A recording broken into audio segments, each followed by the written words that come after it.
Assalamualaikum warahmatullahi wabarakatuh. Kami dari kelompok 2 akan mempresentasikan hasil kerja kelompok kami.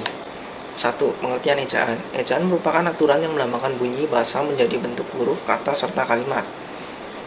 Fungsi ejaan. Fungsi ejaan yang utama adalah untuk menunjang pembakuan tata bahasa Indonesia, baik kaitannya dengan kosakata maupun dengan peristilahan. Sejarah ejaan bahasa Indonesia. Sejarah ejaan bahasa Indonesia diawali dengan ditetapkannya ejaan Van Ophuijsen. Ejaan ini dengan menggunakan huruf Latin dan sistem ejaan bahasa Belanda yang dirancang oleh Carlos. Dalam pelaksanaannya, Carlos mendapatkan bantuan dari Engku Nawawi dan Muhammad Taib Sultan Ibrahim dengan adanya perubahan pada sistem ejaan. Maka ejaan bahasa Melayu yang awalnya menggunakan aksara Arab berubah menjadi aksara Latin. Huruf dan tanda baca. Huruf abjad. Abjad yang digunakan dalam ejaan bahasa Indonesia terdiri atas huruf-huruf. Tabel dapat dilihat pada gambar berikut. Huruf vokal. Huruf yang melambangkan vokal dalam bahasa Indonesia terdiri atas huruf A, E, I, O, dan U. Tabel dapat dilihat pada gambar berikut. Huruf konsonan. Huruf yang melambangkan konsonan dalam bahasa Indonesia terdiri atas huruf-huruf B, C, D, F, G, H, C, K, L, M, N, P, I, R, S, T, V, W, X, Y, dan Z. Huruf K di sini melambangkan bunyi hamzah khusus untuk nama dan keperluan ilmu. Huruf diftong. Di dalam bahasa Indonesia terdapat diftong yang dilambangkan dengan AI, AU, dan OI. Contoh dapat dilihat pada gambar berikut. Gabungan huruf konsonan di dalam bahasa Indonesia terdapat 4 gabungan huruf yang melambangkan konsonan, yaitu KH, NG, NJ, dan SY. Masing-masing melambangkan satu bunyi konsonan. Contoh, kata makhluk. Dalam kata makhluk terdapat huruf K dan H. Pemenggalan kata. 1. Pemenggalan kata pada kata dasar dilakukan sebagai berikut. A. Jika di tengah kata ada vokal yang berurutan, pemenggalan itu dilakukan di antara kedua vokal itu. Contoh dapat dilihat pada gambar tersebut. Jika di tengah kata ada huruf konsonan, termasuk gabungan huruf konsonan di antara dua buah huruf vokal, pemenggalan dilakukan sebelum huruf konsonan. Contoh dapat dilihat pada gambar tersebut. C. Jika di tengah ada dua huruf konsonan yang berurutan, pemenggalan dilakukan di antara kedua huruf konsonan itu. Gabungan huruf konsonan tidak pernah diceraikan, misalnya mandi, swasta, April, dan makhluk. Jika di tengah kata ada 3 buah huruf konsonan atau lebih, pemenggalan dilakukan di antara huruf konsonan yang pertama dan huruf konsonan yang kedua. Misalnya, instrumen. 2. Imbuhan akhiran dan imbuhan awalan, termasuk awalan yang mengalami perubahan bentuk serta partikel yang biasanya ditulis serangkaian dengan kata dasarnya, dapat dipenggal pada pergantian baris. Misalnya kata makan, merasakan, membantu, dan pergilah. 3. Jika suatu kata terdiri atas lebih dari satu unsur dan salah satu unsur itu dapat bergabung dengan unsur lain, pemenggalan dapat dilakukan. A. Di antara unsur-unsur itu, atau B. Pada unsur gabungan itu sesuai dengan kaidah. Contoh dapat dilihat pada gambar berikut. Sekian presentasi dari saya. Wassalamualaikum warahmatullahi wabarakatuh. Pemakaian huruf kapital dan huruf miring. Huruf kapital atau huruf besar. A. Huruf kapital atau huruf besar dipakai sebagai unsur pertama kata pada awal kalimat. Contohnya bisa lihat di layar. B. Huruf kapital dipakai sebagai huruf pertama petikan langsung. Contoh dapat dilihat di layar. C. Huruf kapital dipakai sebagai huruf pertama dalam ungkapan yang berhubungan dengan nama Tuhan dan kitab suci, termasuk kata ganti untuk Tuhan. D. Huruf kapital dipakai sebagai huruf pertama nama, gelar kehormatan, keturunan, dan keagamaan yang diikuti nama orang. E. Huruf kapital dipakai sebagai huruf pertama unsur nama jabatan dan pangkat yang diikuti nama orang, atau dipakai sebagai pengganti nama orang tertentu, nama instansi, dan nama tempat. F. Huruf kapital dipakai sebagai huruf pertama unsur-unsur nama orang.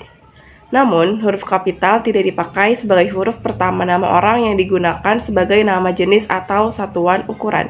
Misalnya, mesin diesel, 10 volt, 5 ampere, dan lain-lain. G. Huruf kapital dipakai sebagai huruf pertama nama bangsa, suku bangsa, dan bahasa. H. Huruf kapital dipakai sebagai huruf pertama nama tahun, bulan, hari raya, dan peristiwa sejarah. I. Huruf kapital dipakai sebagai huruf pertama nama geografi. Contoh Asia Tenggara, Banyuwangi sebagai nama tempat, Bukit Barisan sebagai nama pemandangan, dan lain-lain. J. Huruf kapital dipakai sebagai huruf pertama semua unsur nama negara, lembaga, pemerintah, ketatanegaraan, serta nama dokumen resmi kecuali kata seperti dan. Republik Indonesia, Majelis Permusyawaratan Rakyat yang disingkat MPR, dan lain-lain. K. Huruf kapital dipakai sebagai huruf pertama setiap unsur bentuk ulang sempurna yang terdapat pada badan, lembaga pemerintah, dan ketatanegaraan serta dokumen resmi. Contoh, Perserikatan Bangsa-Bangsa, Yayasan Ilmu-Ilmu Sosial, Undang-Undang Republik Indonesia. L.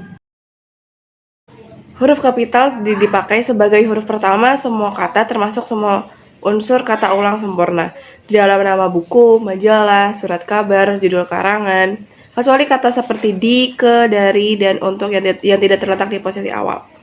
Contohnya bisa dilihat di layar ya. M. Huruf kapital dipakai sebagai huruf pertama unsur singkatan nama gelar, pangkat, dan sapaan. Contoh bisa dilihat di layar. Huruf kapital dipakai sebagai huruf pertama penunjuk hubungan kekerabatan seperti bapak, ibu, saudara, kakak, adik, dan paman-paman yang dipakai dalam penyapaan pengacauan. Kapan Bapak berangkat? Bapak yang ada dalam kalimat tersebut harus huruf kapital. O. Huruf kapital dipakai sebagai huruf pertama kata ganti Anda. Sudahkah Anda tahu? Nah, Anda pada kalimat tersebut harus menggunakan huruf kapital. Huruf miring. Huruf miring dalam cetakan dipakai dalam buku, majalah, dan surat kabar yang dikutip dalam tulisan. Contoh, majalah Bahasa Sastra Buku Kenegara Kertagama, Karangan Prapanca, Surat Kabar, Suara Rakyat. 2. Huruf miring dalam cetakan dipakai untuk menegaskan atau mengkhususkan huruf, bagian kata atau kelompok kata. Contoh, huruf pertama kata abad adalah A. Dia bukan penipu, tapi ditipu. 3.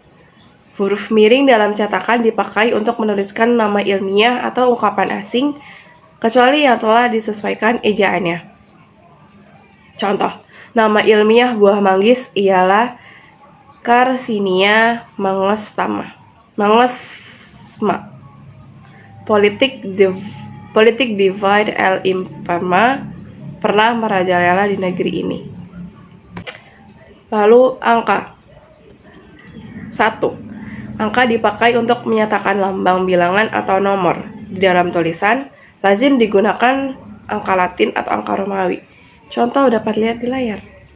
2. Angka digunakan untuk menyatakan satu ukuran panjang, berat, luas, dan isi, satuan waktu, nilai uang, dan kuantitas. Misalnya 0,5 cm, 1 jam 20 menit, 5 kg, pukul 15.00. 3. Angka lazim dipakai untuk melambangkan nomor jalan, rumah, apartemen, atau kamar pada alamat. Misalnya, Jalan Tanah Abang 1 nomor 15, Hotel Indonesia kamar 169. 4. Angka digunakan juga untuk menomori bagian karangan ayat suci. Misalnya, bab 10 pasal 5 halaman 252, surat Yasin ayat 9. 5. Angka yang menunjukkan bilangan utuh secara besar dapat dieja. Contohnya, perusahaan itu baru saja mendapat pinjaman 250 juta rupiah.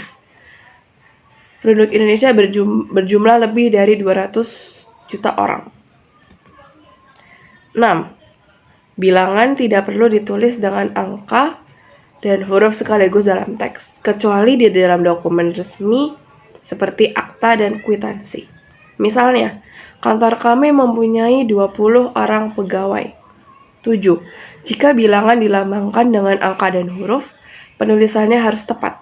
Misalnya, saya lampirkan tanda terima uang sebesar 999 dan 75/100 rupiah. Bukan saya lampirkan tanda terima uang sebesar 999 dan 75/100 rupiah. Pemakaian tanda baca. A. Tanda titik. 1. Tanda titik dipakai pada akhir kalimat yang bukan pertanyaan atau seruan. Misalnya, ayahku tinggal di Solo, titik. Biarlah mereka duduk di sana, titik. 2. Tanda titik dipakai di belakang angka atau huruf dalam suatu bagan, ikhtisyar atau daftar.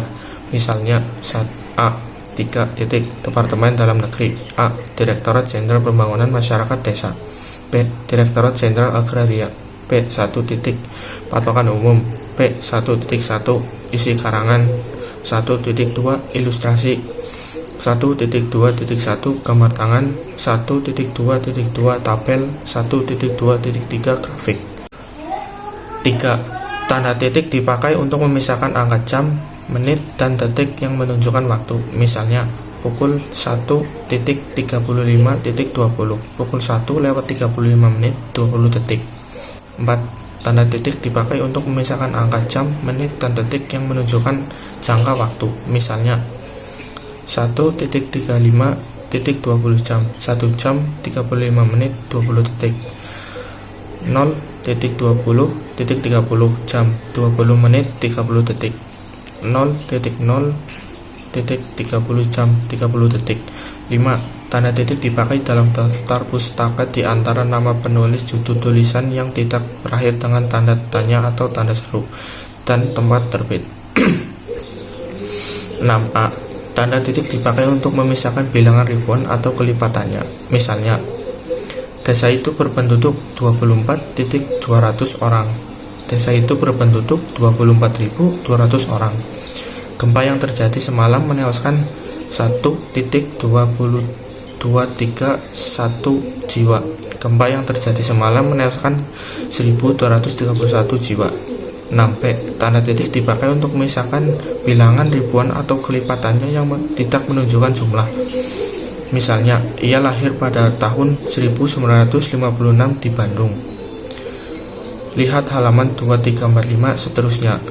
Nomor gironya 5645678 titik. 7. Tanda titik tidak dipakai pada akhir judul yang merupakan kepala karangan atau kepala ilustrasi, tabel, dan sebagainya. Misalnya, acara kunjungan Adam Malik. Bentuk kedaulatan. Bab 1 UUD 45. Tanda titik tidak dipakai di belakang 1. Alamat pengirim dan tanggal surat, atau 2. Nama dan alamat surat. Misalnya, Jalan Diponegoro 82 tanpa titik, Jakarta tanpa titik, 1 April 1985 tanpa titik. Ya Tuhan, Saudara Moh Hasan tanpa titik, Jalan Arif 43 tanpa titik, Palembang tanpa titik. B. Tanda koma. 1. Tanda koma dipakai di antara unsur dalam suatu perincian atau pembilangan. Misalnya, saya membeli kertas, pena, dan tinta. Surat biasa, surat kilat, maupun surat khusus memerlukan perangko. 1, 2, 3. 2. Tanda koma dipakai untuk memisahkan kalimat setara yang satu dari kalimat setara berikutnya yang didahului oleh kata seperti tetapi atau melainkan. Misalnya, saya ingin datang tetapi hari hujan. Didi bukan anak saya, melainkan anak Pak Kasim. Tanda koma dipakai untuk memisahkan anak kalimat dari induk kalimat jika anak kalimat mendahului induk kalimat, tetapi tidak dipakai apabila anak kalimat itu mengiringi induk kalimat. Contoh dapat dilihat dalam PowerPoint. Tanda koma dipakai di belakang kata atau ungkapan penghubung antar kalimat yang terdapat pada awal kalimat. Tanda koma dipakai untuk memisahkan kata. Tanda koma dipakai untuk memisahkan petikan langsung dari bagian lain dalam kalimat. Tanda koma dipakai di antara nama dan alamat, bagian-bagian alamat, tempat dan tanggal, dan nama tempat dan wilayah atau negeri yang ditulis berurutan. Tanda koma dipakai untuk menceraikan bagian nama yang dibalik susunannya dalam daftar pusaka. Tanda koma dipakai di antara bagian-bagian dalam catatan kaki. Tanda koma dipakai di antara nama orang dan gelar akademik yang mengikutinya. Tanda koma dipakai di muka angka per 10 atau di antara rupiah dan sen yang dinyatakan dengan angka. Tanda koma dipakai untuk mengapit keterangan tambahan. Tanda koma dapat dipakai untuk menghindari salah baca di belakang keterangan. Tanda koma tidak dipakai untuk memisahkan petikan langsung dari bagian lain yang mengiringinya dalam kalimat jika petikan itu langsung berakhir dengan tanda tanya atau seru. Tanda baca titik koma. Tanda baca titik koma dapat dipakai untuk memisahkan bagian-bagian kalimat yang sejenis. Tanda titik koma dapat dipakai sebagai pengganti kata penghubung. Tanda titik dua. Tanda titik dua dipakai sesudah kata atau ungkapan yang memerlukan pemberian. Tanda hubung. Tanda hubung menyambung suku-suku kata dasar yang terpisah oleh pergantian baris. Tanda pisah. Tanda pisah membatasi penyisipan kata atau kalimat yang memberi penjelasan di luar bangun kalimat. Tanda elipsis. Tanda elipsis dipakai dalam kalimat yang terputus-putus.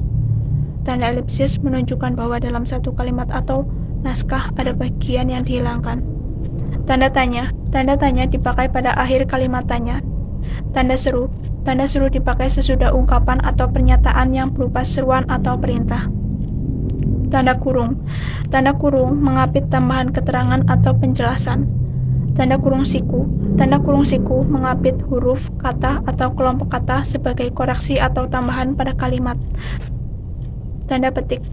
Tanda petik mengapit petikan langsung yang berasal dari pembicaraan dan naskah atau bagian tertulis lain. Tanda petik tunggal. Tanda petik tunggal mengapit petikan yang tersusun di dalam petikan lain. Tanda garis miring. Tanda garis miring dipakai dalam nomor surat dan nomor pada alamat dan penandaan masa 1 tahun. Tanda penyingkat atau apostrof. Tanda penyingkat menunjukkan penghilangan bagian kata atau bagian angka tahun. Terima kasih. Demikian presentasi dari kelompok kami. Mohon maaf apabila banyak kesalahan. Wassalamualaikum warahmatullahi wabarakatuh.